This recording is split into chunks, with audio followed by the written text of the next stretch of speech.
Meanwhile, we still on When you think of basketball.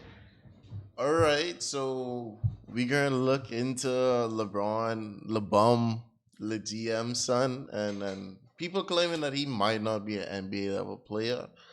I don't really know too much about Bronny, but hopefully this video gives me some insight and makes me maybe want to be interested and look at it some more. But I just thought it would have been a good video, so let's just see how it goes. father-son duos who were able to make it into the NBA, a few names come to mind: the Curry brothers and their father Dell, Michael Yeah. Thompson and Klay Thompson, Doc Rivers and Austin Rivers, Tim Hardaway Jr. and Tim Hardaway Sr., Rick Barry and Brent Barry, among others. Sometimes the father has a better NBA career than their son, and sometimes it's the son who outshines their dad. But for a father and son to both make it to the NBA is not only rare, it's even more unlikely for both a father and son to become stars in their respective eras. And we have yet to see some of the greatest players of all time feature a son showing the same skills and talent as their father. Michael Jordan's firstborn son Jeffrey could barely make it on a Division I college squad. Magic Johnson and his sons, well, never really had an interest in basketball. Kareem and his sons never made it to an NBA level. And we've never come across a situation in which a father and son played in the league at the same time. And it's why fans, the media, the league at large can't wait for one of the most anticipated father-son pairings of all time, one of the greatest players to ever play the game and the face of the NBA for 2 decades in LeBron James, to play with his eldest son, Bronny James. There's just one problem. Odds, bro. Look, they're even hiring freelance tax experts on Fiverr. Man, it probably works better than how we do our. This man is not good enough to be in the NBA. And quite frankly, never really has. For a player that has so much hype surrounding their entrance into the league because of the gravity it would bring to LeBron James and him playing with his son, a player who has had all eyes on him since he was a kid, so much focus and attention, despite the talent he possesses compared to some of the prospects of his class, is actually quite astounding. You often see cases of nepotism in any profession, but this is taking it to the next level. How bad, you might ask? Well, let's talk about it. As always, if you're new to the channel and you like this type of content, it would mean a great deal to me if you subscribe to help the channel grow, and in return, I'll be providing more NBA content like this. Back in 2002, when LeBron James was first coming onto the scene as one of the greatest high school basketball players scouts had ever seen, with his insane athleticism, speed, ball handling, and the ability to impact the floor in so many ways with his court vision, scoring, and defense, there had never been a player who was as hyped as LeBron James coming out of high school. It's not every day you see a player called the Chosen One or the King or being touted as the next face of the league before ever stepping foot on an NBA basketball court.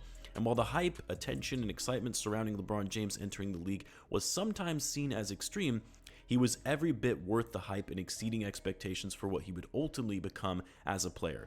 And when LeBron's son started playing basketball as a child and started showing early signs of his dad's prowess and skill set, the hype instantly became a focus for scouts despite Bronny being at such a young age. Bronny James started receiving letters of interest and scholarship offers when he was just 10 years old. And from prominent programs like Duke and Kentucky, he would continue to receive interest from a host of schools even before entering high school. These college programs didn't know how good Bronny would ultimately become, but for a chance to have LeBron James' son at their school would instantly bring viewership and revenue. Bronny would go on to first appear in the high school recruiting rankings top 100 list in his sophomore year, where ESPN rated him as a 4-star recruit and was considered a top 30 player in the class of 2023. But by the end of his junior season, he quickly fell down the ranks to 52nd. And while Bronny rose the ranks slightly in his senior season, he remained a 4-star recruit throughout his entire high school career. And don't get me wrong, that's still incredible in and of itself as someone who played high school basketball competitively to be able to get that high in the rankings in the top 100. But for the level of interest, attention, and hype from some of the top college programs, as well as NBA level interest for which team could consider drafting him in 2024 for a mid-level recruit, is honestly quite mind-boggling. Most recruits at that level never receive interest in scholarship offers from some of the top programs in the NCAA, and they generally aren't perceived to be one-and-done type players who will declare for the draft after their freshman season. Here's the thing. Bronny is actually a fine player. Despite all the hype, he was one of the better high school basketball athletes of his class. A solid defender, great on-ball defense, one of the better perimeter defenders of his class, and, like his dad, high-level basketball IQ and knowing his spots, knowing where to find his teammates. And then on offense, he's mainly better skilled at being an off-ball spot-up shooter, and he's got good, decent range shooting it from deep, at least at the high school level. He's an unselfish player and shows great awareness on the court in getting guys involved. The main problem, though, is Bronny turns the ball over at a high rate because of his poor handles, and that's been exacerbated even further since playing at the collegiate level, where his offense and shooting have become even more inconsistent when you're seeing higher level defense. With heightened competition and the talent level at the NCAA, he's struggled more to drive through traffic and get clean looks in creating his own shot. Now, I don't want to minimize the medical incident and Bronny's overall health after sustaining cardiac arrest in practice for the Trojans early on before the start of the season. That's incredibly scary and especially serious at his age, and having a congenital heart defect that he'll have to live with for the rest of his life. I have no doubt that has an impact on his overall game, his endurance, and stamina. And without a doubt, that is going to raise questions about the future of his career when having a heart defect being so young. So I don't mean for this to come off insensitive when talking about his performance in college, knowing what he's gone through and missing a portion of the season and getting limited minutes as a result of it.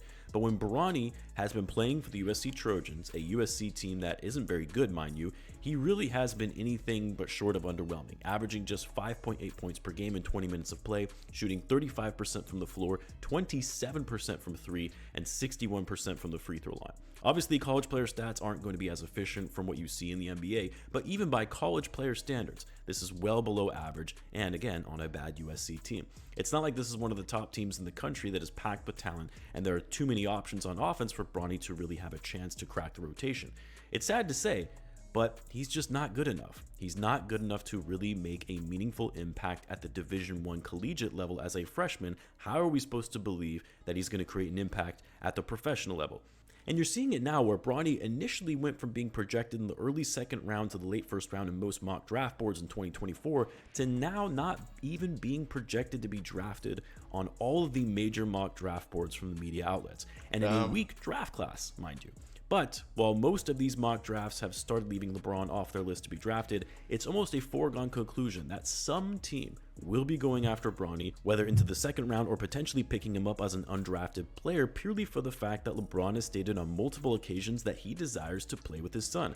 Whatever team Bronny goes to, that's where LeBron will also be heading, who has a player option in the final year of his deal, which he will most likely decline and take the vet minimum to go play with his son. Unless, of course, the Lakers snag Bronny to be able to keep LeBron for one more year and try to run things back to see if they can go for one last title in what would likely be LeBron's last season in the NBA at the age of 40.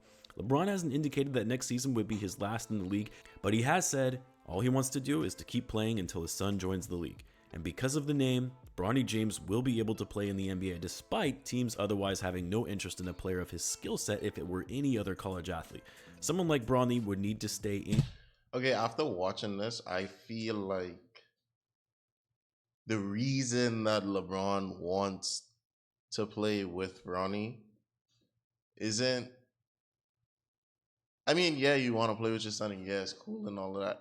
But if, from this video, if your son isn't as good, you want him to just have his feet in the league, and then you want him to play with you, so that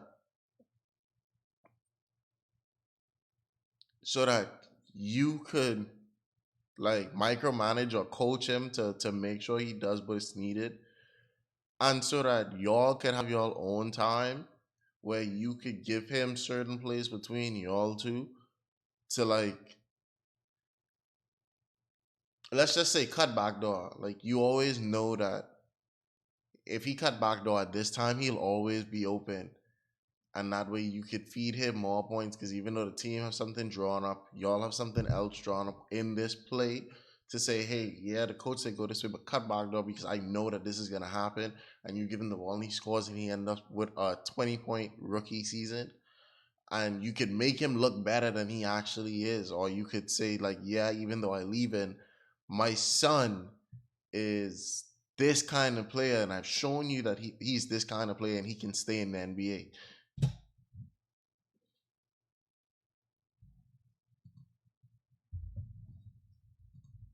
Seasons to show scouts they really are NBA ready and can develop into a fine NBA player. The big question is it worth it for whatever team that does take a chance on drafting Bronny just so they can have a 40-year-old LeBron on their roster for one season? And knowing the kind of headlines, viewership that would come.